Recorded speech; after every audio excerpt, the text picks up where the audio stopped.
قلب المدينة القديمة ديال مكناس كاين واحد من أقدم وأجمل المعالم الإسلامية، المسجد الكبير أولا الجامع الكبير.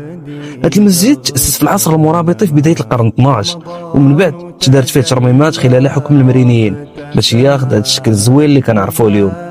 كيتميز المسجد بعمارة أندلسية مغربية خالصة، أبواب خشبية منحوتة والأقواس اللي متناسقة، والسقف مزخرف بواحد الطريقة اللي كتخطف الأنظار. المسجد كان ومازال مركز للعلم والدين، واحتضن عبر القرون علماء كبار وطلبة تعلموا فيه القرآن والعلوم الشرعية.